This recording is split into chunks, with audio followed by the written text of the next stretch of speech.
क ख ग और घ और र और ल, जब तक आपको इन 6 अल्फ़ाबेट्स के बेसिक्स क्लियर नहीं होंगे ना, तो आप क्लैरिटी की उम्मीद नहीं कर सकते। वो चाहे कोई भी अल्फ़ाबेट हो, मैं इनकी बात नहीं कर रहा, वो चाहे कोई भी अल्फ़ाबेट हो, जब तक उसका बेसिक राइट मेथड क्लियर नहीं है तो हम साउंड को एक्सपेक्ट नहीं कर सकते। सभी को नमस्कार, आप सबका वेलकम है ऑन माय यूट्यूब चैनल जिसका नाम है साहिल मलिक व्लॉग्स। अगर आप नहीं हो तो जरूर सब्सक्राइब और शेयर कीजिएगा वीडियोस को। इंस्टाग्राम पे भी मुझे फॉलो करना चाहते हैं तो इंस्टाग्राम का लिंक आपको यहाँ मिल जाएगा।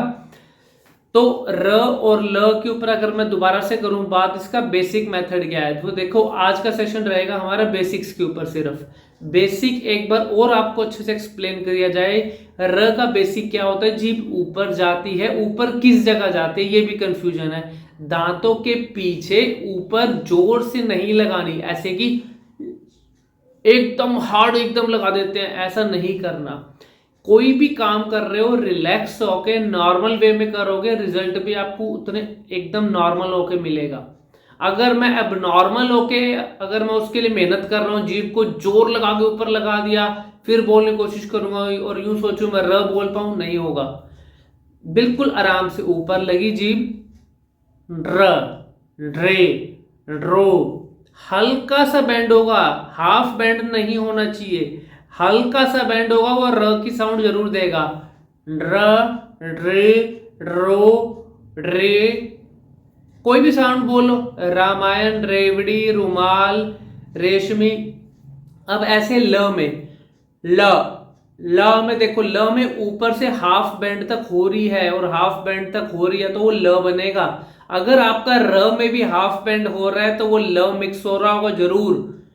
अगर आपका ल में हाफ बेंड हो रहा है तो वेल एंड गुड, अगर र में भी हो रहा है तो वहां गड़बड़ है, सोचने की जरूरत है। तो हमें वहां र की क्लैरिटी उतनी नहीं मिल रही है, र हमारा साइलेंट होके निकल रहा होगा। तो देखो ये तो था र और ल के अंदर डिफरेंस, वाइब्रेशन र में है ल में नहीं होती। बेसिक्स मैंने आपको बताया और अब बताऊंगा क ख ग और घ। क के लिए मैंने बताया था क ख ग और घ, इन 4 अल्फाबेट्स के लिए कुछ नहीं करना, कुछ मेहनत नहीं करनी। छोटे बच्चों में भी दिक्कत है, कुछ मैटर नहीं करता, अभी से सही कर लो। जीभ नीचे रहेगी बस, अगर जीभ ऊपर गई वो नेजल साउंड आएगी नाक से।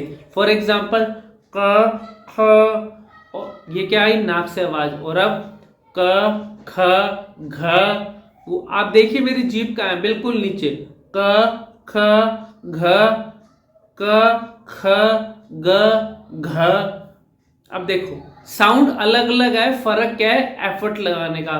किसी में जोर हल्का ज्यादा लग रहा है, किसी में जोर उतना नहीं लग रहा। क में ज्यादा जोर नहीं लगता, ख में जैसे हम करते हैं ना खांसी, खा खा, तो वैसे खा वाली आवाज ख में आएगी, लेकिन जीभ नीचे रहेगी, जीभ का ध्यान रखना।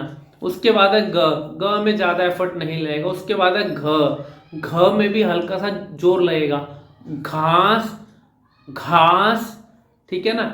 घोड़ा तो हल्का सा जोर लगेगा ख में और घ में। बाकी क और ख और जो आपका है ग, क और ग में आपका ज्यादा जोर नहीं लगेगा। लेकिन इन 4 अल्फाबेट्स का बेसिक ये कहता है कि जीभ नीचे रहनी चाहिए, नीचे रहेगी तो क्लैरिटी आपको जरूर मिलेगी। अब उसके बाद है इनमें प्रॉब्लम क्यों आती है।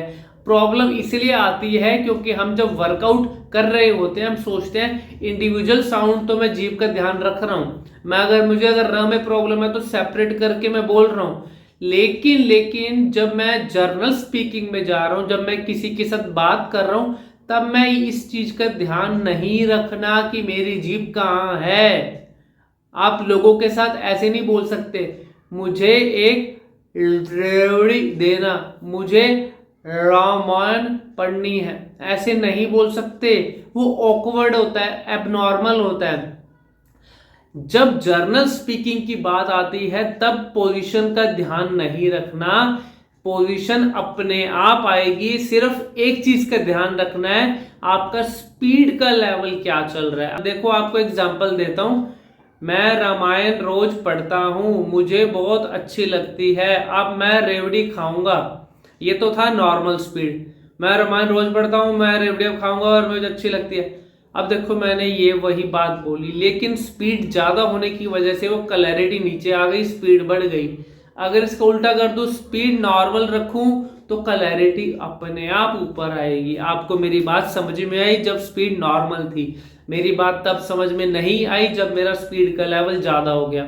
इस चीज को दिमाग में रखोगे तो क्लैरिटी जल्दी मिलेगी। फिर भी कोई चीज नहीं समझ में आती तो कमेंट सेक्शन में जरूर लिखना, और एक ऑनलाइन सेशन आप लेके देख सकते हैं अपनी वीकनेस को हमें स्ट्रेंथ में कैसे कन्वर्ट करना है, कॉन्फिडेंस हमें अपने अंदर कैसे लेके आना है, वो सेशन में आपको लाइव दिखाया जाएगा।